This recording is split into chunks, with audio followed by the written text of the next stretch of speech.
Hi, everyone. Thanks again for joining us for another episode of the Daily Biz Link. Today on our Wednesday Wellness Series, we're featuring Kathleen Gramzay again. And today we are going to be covering one of three key elements of resilience and how to develop it. So Kathleen, thanks for being here. Happy to be here as always. Thank you. So today, we've been talking in this series, we've been talking a lot about chronic stress and its impact on our mental and emotional health, because understanding how our body mind works is the first step to be able to build resilience, right? That's all. You have to understand what's happening, what makes us go out of whack. And then from there, then we can build on resilience. So it certainly is the word of these times, resilience, right? You're seeing it everywhere. The question is what the heck is it? What does it really mean? Well, the capacity, resilience is the capacity to prepare for, adapt, and bounce back from in the face of stress, in the face of adversity, challenge, or trauma.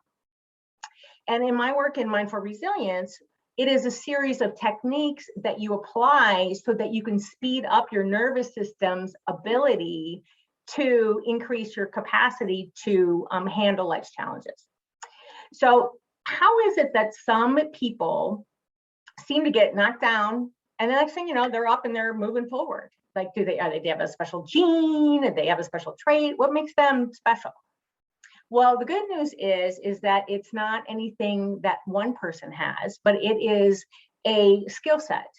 And there is a psychologist who's a very well-published, her name is Susan Kobasaw, and a well-published psychologist, and she speaks about three key elements of resilience. And as I say, I like to call them skills because we can develop them. So that is great news for everybody. And we're going to talk about the first one today, which is our perception of difficulties. So resilient people, when they look at difficulties, they see them as challenges, not a paralyzing event or something that's going to last forever.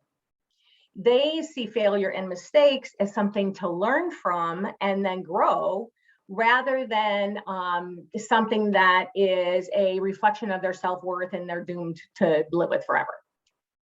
What's your experience about when you look at challenges, or what's your perception of difficulties, Lindsay?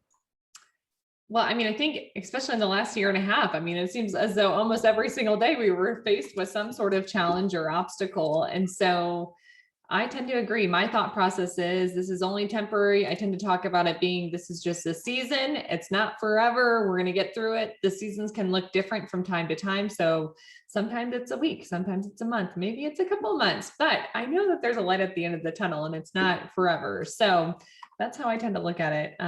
But hopefully that gives some individuals some hope with getting through and navigating some of the obstacles that they're being faced with.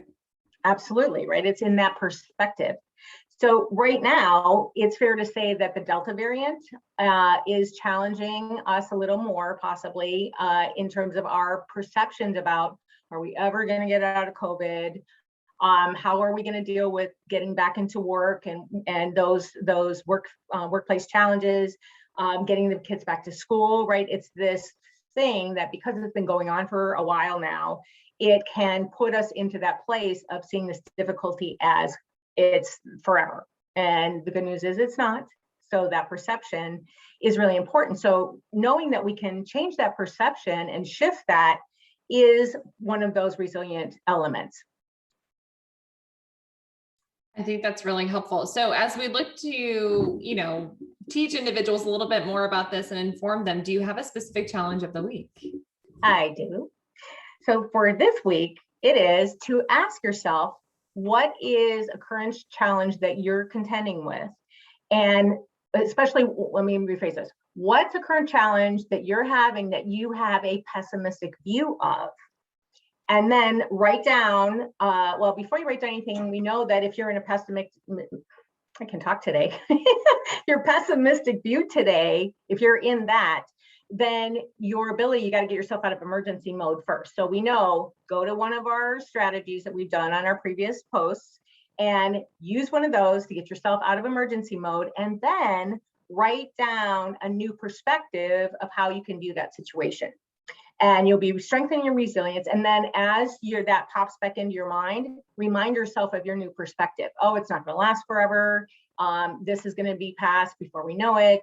Think about what good things are coming out of it, and try that this week and see what you learn. All right. Well, Kathleen, as we look to wrap up today's conversation, is there anything else you'd like to leave our audience with? That's it. Have a beautiful week. Wonderful. Thanks so much, Kathleen. Really appreciate all your insight on today's episode of the Wednesday Wellness. My pleasure.